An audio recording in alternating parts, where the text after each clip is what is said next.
નમસ્કાર મારા વાલા વિદ્યાર્થી મિત્રો કેવીની ક્લાસ યુટ્યુબ ચેનલમાં આપ સરે મિત્રોનું હું દિલથી સ્વાગત કરું છું। મિત્રો આજે વાત કરીશું દ્વિતીય સત્રાંત પરીક્ષા ધોરણ 7 વિષય સંસ્કૃતની આપણી જે 22/4/2024 ને સોમવારના રોજ જે પેપર લેવામાં આવનાર છે તે મિત્રો 80 ગુણનું આપણું પેપર 3 કલાકની અંદર આપણી શાળામાં પેપર પૂર્ણ કરવાનું છે। તો ચાલો વિદ્યાર્થી મિત્રો તમારી જે પેપર છે તે નવી બ્લુપ્રિન્ટ પ્રમાણે સંપૂર્ણ પેપરનું સોલ્યુશન કરીએ। તેના પહેલાં તમે ખાસ કરીને ચેનલમાં નવા છો તો વિદ્યાર્થી મિત્રો ચેનલને અવશ્ય સબસ્ક્રાઇબ કરી વિડીયોની લાઇક અને શેર કરવાનું પણ ન ભૂલતા, જેથી કરી અમે તમારા સુધી ધોરણ 7ના મિત્રો તમામ પ્રશ્નપત્રનું સોલ્યુશન મોકલી શકીએ। વિદ્યાર્થી મિત્રો પ્રશ્ન તમારો એક અહીંયા છે, નીચે આપેલા વાક્યોનું સુંદર અક્ષરે અનુલેખન કરો। તો અહીંયા તમને 5 વાક્ય આપેલા છે, 5 વાક્યના 5 ગુણ છે। મિત્રો સરસ મજાના વાક્યો છે, એને આપણે સારા અક્ષરે સુંદર અક્ષરે અનુલેખન કરવાનું કહેવામાં આવેલું છે। કોઈપણ પ્રકારના વિરામ ચિહ્નની ભૂલ કર્યા વગર મોતીના દાણા જેવા જો અક્ષરે તમે લખશો તો તમને મિત્રો 5 ગુણ મળી જશે। પ્રશ્ન 2, ચિત્રમાં જોઈને સંસ્કૃતમાં શબ્દ લખો। મિત્રો અહીંયા ચિત્ર આપેલા છે, એ સંસ્કૃતમાં શબ્દ લખવાના છે, પરંતુ અહીંયા તમારે નવો પ્રશ્ન છે એ નવા પાનેથી લખવાનો છે। પછી તમે ભલે પ્રશ્ન 1 આટલે લખી અને પેજ અહીંયા વધ્યું છે તો એને આપણે કોરું મૂકી દેવાનું છે। નવા પ્રશ્ન નવા પાને નવા પેજે ચાલુ કરવાનો રહેશે। હવે તમારે મિત્રો અહીંયા ચિત્ર આપેલા છે, જેમ કે પહેલું ચિત્ર ટીવીનું છે તો ટીવીને આપણે દૂરદર્શનમ સંસ્કૃતમાં કહેવાય। હવે તમારે ટીવી દોરવાનું નથી, પરંતુ શું કરવાનું છે તો અહીંયા જવાબ લખી પ્રશ્ન 1 અને એકની સામે આપણે દૂરદર્શન લખવાનું છે।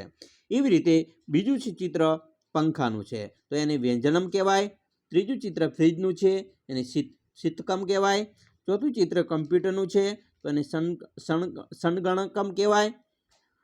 પાંચમું ચિત્ર વિમાનનું છે એને વિમાનમ કહેવાય। આ 5 વાક્ય 5 ચિત્રોના વ્યવસ્થિત તમે જવાબ આપશો તો તમને અહીંયા 5 ગુણ મળી જશે। પ્રશ્ન 3 એનો અ છે, નીચે આપેલા શબ્દોનું સંસ્કૃતમાં અનુવાદ કરો। મિત્રો અહીંયા પહેલું છે જીભ, જીભને જીહવા કહેવાય। પગ તો એને પાદહ કહેવાય। છાસ તક્રમ કહેવાય। મીઠું તો લવણમ કહેવાય। અથાણું તો અવલેહ કહેવાય। ધીરજ ધૈર્ય કહેવાય। રણપ્રદેશ મરુભૂમિ કહેવાય। રાજા નૃપહ કહેવાય। મોબાઈલ ભ્રમણ ભાષહ કહેવાય અને ફ્રીજ એને શીતકમ કહેવાય। તો આ મિત્રો તમને 10 ગુણમાં આવી રીતે સંસ્કૃત શબ્દ પૂછવામાં આવશે। પ્રશ્ન મિત્રો 3નો બ છે, નીચે આપેલા વાક્યનું સંસ્કૃતમાં અનુવાદ કરો। વિદ્યાર્થી મિત્રો અહીંયા પહેલું છે, તમારે ગુજરાતીમાંથી સંસ્કૃતમાં એનો અનુવાદ કરવાનું છે। પહેલો પ્રશ્ન છે, ભગવાન શંકર ત્રિનેત્રધારી છે તો જવાબ આવશે શંકર ત્રિનેત્રધારી અસ્તિ। બીજું, કૃપા કરીને પીરસો તો કૃપયા પરિવેશયતુ।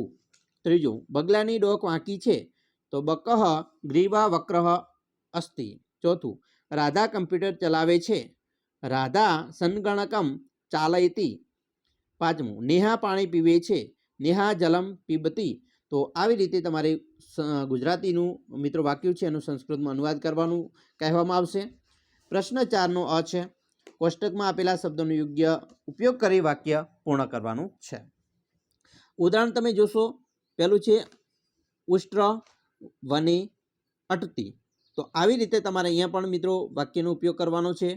પહેલું એક અમાંથી લેવાનું છે, ચાલો કે અહીંયા અહમ, પછી બમાંથી લેવાનું છે તો કે પત્રમ, અને કમાંથી એક લેવાનું છે તો લિખામી। તો અહમ પત્ર લિખામી, તો આવી રીતે વાક્ય બનાવવાના છે। ચાલો આપણે અહીંયા વાક્ય બનાવેલા છે, જોઈશું। બીજું વાક્ય છે મયુરઃ પુસ્તકમ પઠતી। પછી અહીં મિત્રો ત્રીજું વાક્ય છે રમેશઃ ચિત્રમ પશ્યતિ।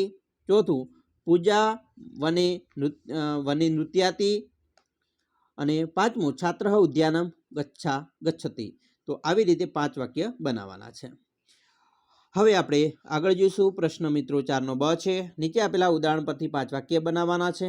આયુષી ખાદતી, તો એવી રીતે આયુષી નૃત્યતી, આયુષી હસતી, આયુષી પઠતી, આયુષી ધાવતી, આયુષી પીબતી। તો આના મિત્રો તમને 5 ગુણ મળી જશે આટલું કરશો એટલે। પ્રશ્ન 5 એનો અ છે, ઉદાહરણમાં બતાવ્યા પ્રમાણે રૂપો બનાવવાના છે। ઉદાહરણ છે સિંહનું સિંહસ્ય થયું, તો વાનરહનું વાનરસ્ય, પર્વતનું પર્વતસ્ય, શંકરનું શંકરસ્ય, મૂષકનું મૂષકસ્ય, ગજનું ગજસ્ય થાય છે। હવે આપણે જોઈશું આગળ બીજા પ્રશ્નો મિત્રો। પ્રશ્ન 5નો બ છે, ઉદાહરણમાં બતાવ્યા પ્રમાણે ક્રિયાપદમાં પરિવર્તન કરવાનું છે. જેમ કે નમનું નમનતી થાય તો ખાદનું ખાદંતી, પતનું પતંતી, પઠનું પઠંતી, દ્રશનું કે પશ્યનું પશ્યંતી, પીબનું પીબંતી કરવામાં આવશે. પ્રશ્ન 6નો અ, ઉદાહરણમાં દર્શાવ્યા મુજબ ફેરફાર કરી વાક્યોની બહુવચનમાં ફેરવો. ઉદાહરણ છે, માનવઃ વૃત્તપત્રમ પઠતી, તો થાય છે માનવાહ વૃત્તપત્રમ પઠંતી. એકવચનનું બહુવચનમાં કરવાનું છે વિદ્યાર્થી મિત્રો. માનવઃ જલમ પીબતી, તો માનવાહ જલમ પીબંતી. માનવઃ ચિત્રમ પશ્યતિ, એનું બહુવચન થાય છે માનવાહ ચિત્રમ પશ્યંતી. ત્રીજું, માનવઃ રોટિકા ખાદતી, બહુવચન થાય છે માનવાહ રોટિકા ખાદંતી. અને ચોથું છે, માનવઃ વનમ ગચ્છતિ, તો બહુવચન થાય છે માનવાહ વનમ ગચ્છન્તિ. હવે આપણે જોઈશું પ્રશ્ન 6નો બ, કૌંસમાં આપેલા શબ્દોનો ઉપયોગ કરી ઉદાહરણમાં બતાવ્યા પ્રમાણે વાક્ય બનાવીને લખવાના છે. ઉદાહરણ છે, યત્ર પરિશ્રમ તત્ર સફળતા. બરાબર, તો એવી રીતે યત્ર ધર્મ તત્ર વિજય, યત્ર પરિશ્રમ તત્ર સફળતા, યત્ર ક્રોધ તત્ર વિનાશ, યત્ર સ્વચ્છતા તત્ર પ્રભુતા, યત્ર નાર્યસ્તુ પૂજ્યંતે તત્ર રમંતે દેવતા. આવી રીતે આપણે વાક્ય બનાવીશું વિદ્યાર્થી મિત્રો. હવે આગળ જોઈશું જેની અંદર મિત્રો બ છે, ઉદાહરણમાં બતાવ્યા પ્રમાણે ક્રિયાપદનું પરિવર્તન કરવાનું છે. આ વાક્ય આપણે મિત્રો આગળ જોઈ લીધું છે. પ્રશ્ન મિત્રો હવે 7 જોઈશું, જેની અંદર શ્લોક પૂર્તિ કરવાની છે. 1ના 2 ગુણ છે. એવી રીતે પહેલું છે, ઉદ્યમ સાહસમ ખાલ્યા સહાય કૃત, તો એનું મિત્રો તમે શ્લોક પૂર્તિ અહીંયા તૈયાર કરવાની છે. બીજી, નમંતી ફલીનો કદાચન, એનું પણ મિત્રો અહીંયા તમારે શ્લોક પૂર્તિ કરવાની છે. અને ત્રીજું, ઉદ્યમેન હૈ મૃગા, તો એની પણ અહીંયા શ્લોક પૂર્તિ કરવાની રહેશે. પ્રશ્ન 8માં નીચે આપેલા સૂક્તિઓ સમજાવવાની છે. સંઘે શક્તિ કલો યુગે, કળિયુગમાં સંગઠનમાં જ શક્તિ છે, એને મિત્રો આપણે સમજૂતી આપવાની છે. આપતી મિત્ર પરીક્ષા, મુશ્કેલીમાં મિત્રની પરીક્ષા થાય છે. હવે પ્રશ્ન 9, નીચે આપેલા પદ્યખંડને આધારે પ્રશ્નોના ઉત્તર આપવાના છે. અહીંયા મિત્રો તમને 10 ગુણ આ રીતે મળી જશે. તો આ પદ્ય જે મિત્રો આપેલું છે પદ્યખંડ, એનું મિત્રો આપણે યોગ્ય રીતે જવાબ આપવાના છે. પહેલો પ્રશ્ન છે, કુંતીશ્વરસ્ય સ્થાનમ કુત્ર અસ્તિ, તો કુંતીશ્વરસ્ય સ્થાનમ દક્ષિણધામ અસ્તિ. બીજું, પશ્ચિમ દિશાયા કહ વસ્તિ, તો પશ્ચિમ દિશાયા કૃષ્ણા વસ્તિ. ત્રીજું, પૂર્વ દિશાયા રક્ષણમ કા કરોતિ, તો પૂર્વ દિશાયા રક્ષણમ કાલિકા કરોતિ. અંબા કસ્યા દિશાયામ રક્ષતિ, તો અંબા ઉત્તરમ દિશાયા રક્ષતિ. અને પાંચમું, કા ભૂમિ દેવરક્ષિતા અસ્તિ, ગુર્જરી દેવરક્ષિતા અસ્તિ. તો આવી રીતે મિત્રો આપણે પદ્યખંડનો પણ અહીંયા પ્રશ્નોનો જવાબ આપવાના છે. તો આવી રીતે તમારું પ્રશ્નપત્ર મિત્રો પૂછાવાનો છે. આશા રાખીએ છીએ તમને આપણો વિડીયો ખૂબ જ ગમ્યો હશે. વિદ્યાર્થી મિત્રો, વિડીયો ગમ્યો હોય તો લાઇક, શેર અને સબસ્ક્રાઈબ કરવાનું પણ ન ભૂલતા.